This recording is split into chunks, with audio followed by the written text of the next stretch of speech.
ভারতের আবারও কাণ্ডজ্ঞানহীন পদক্ষেপে দেশ আবারও কঠিন বিপর্যয়ের মুখে। কি করল ভারত? একে তো কোনো রকম সতর্কতা ছাড়া ত্রিপুরা রাজ্যের ডুমুর জলবিদ্যুৎ প্রকল্পের বাঁধ খুলে দিয়েছে, যার পরিণাম ভোগ করছে দেশবাসী। এখন আবার এই ভয়াবহ পরিস্থিতির মাঝে ফারাক্কা বাঁধের ১০৯টি দরজা খুলে দিয়েছে ভারত। জানা যায়, বিহার ও ঝাড়খণ্ড রাজ্যে বন্যা ও পানির চাপ বৃদ্ধি পাওয়ায় ২৬ অগস্ট সোমবার এই বাঁধ খুলে দেওয়া হয়েছে। এবারও তারা কোনো রকম সতর্কতা ছাড়া বাঁধ খুলে দিয়েছে। তবে ভারতের দাবি, প্রবল বৃষ্টিপাতের কারণে সৃষ্টি হওয়া বন্যা পরিস্থিতি ও ভূমিধসের বিষয়ে বাংলাদেশকে আগেই তথ্য জানিয়ে দেওয়া হয়েছে।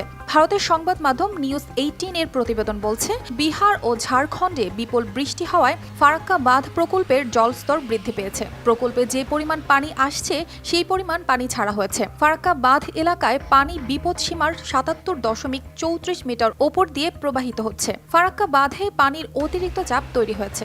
ধারণ ক্ষমতার চেয়ে পানি বেশি হওয়ায় তা ছাড়তে বাধ্য হয়েছে কর্তৃপক্ষ। তারা দাবি করেন, পানি না ছাড়লে বাঁধ ক্ষতিগ্রস্ত হওয়ার আশঙ্কা রয়েছে।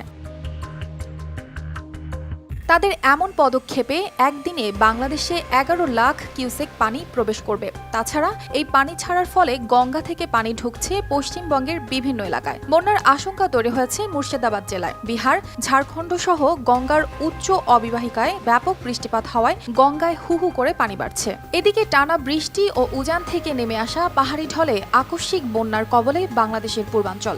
বন্যায় বাস্তুচ্যুত হয়েছে লাখো মানুষ। প্লাবনে প্রাণ হারিয়েছেন অন্তত ২৩ জন। ভারতের এমন বন্ধু বেশে শত্রু প্রতিম বাংলাদেশকে ফেলে দিল আরও কঠিন পরিস্থিতির মধ্যে।